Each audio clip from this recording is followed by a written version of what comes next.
Hi everyone, Alexandra here, owner and founder of Vinok Personal Stylist, where we help good people look the part and we talk about the ethics of fashion as well. So I titled this video, Let Them Eat Cape, because this week the Met Gala reminded us that fashion can be both breathtaking but also very revealing. This 2026 theme, which was costume art, explored the relationship between clothing, the body, and art. The official dress code was Fashion is Art, and it invited guests to treat fashion as embodied visual expression, which I'm here for. And many did. The carpet was full of sculptural silhouettes, historical references, paintings brought to life, and theatrical capes.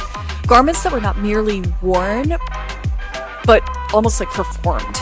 Beyonce reportedly appeared in this crystal-covered, skeleton-inspired gown, just gorgeous. I saw it, with a dramatic feathered cape, diamond necklace valued at, this is gonna, $50 million. Other guests drew from paintings, like I said, sculpture, anatomy, art history, turning the red carpet into a living museum. On its face, I love that.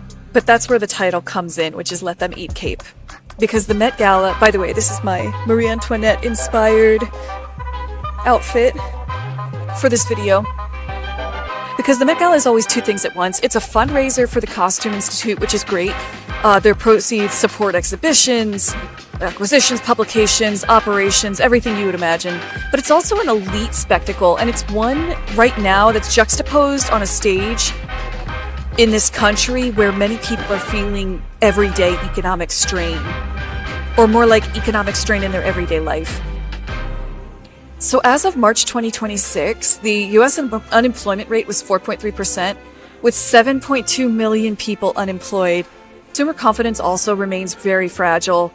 Consumers are really worried about things like inflation, obviously the war in Iran, tariffs, jobs, income prospects, savings, you name it, it's a concern. So the question is not, is fashion frivolous? Because I don't think it is. I wouldn't be in this line of work if I did. Fashion is labor, particularly often women's labor, culture, history, craft, and communication. The better question is, what does the spectacle communicate when placed beside austerity? Like juxtaposed the haves and the have-nots. So a cape can signify royalty, protection, drama, power, any number of things. But in a moment of economic anxiety, I argue that it can also become a symbol of distance between those who can wear fantasy for one night, valued at more money than you and I can fathom.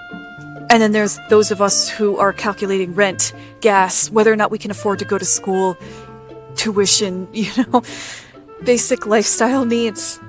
That tension does not make the gowns less beautiful, to be clear, but it makes them more politically inflammatory. So the Met Gala shows us the best of fashion's imagination, which I appreciate as both a lover of art and fashion, but the economic backdrop asks us to look a little harder. Who gets to be adorned? Who gets to be seen? Who gets to run this? Jeff Bezos was one of the chair people, and heavily protested, might I add. And who pays the price for a culture that often turns inequality into scenery, backdrop scenery? So yes, let them eat cape, but let us also ask, what is the cape covering? I'll talk to you next time, and comment for me what your thoughts are. Am I being just a buzzkill here, or did this rub you the wrong way too?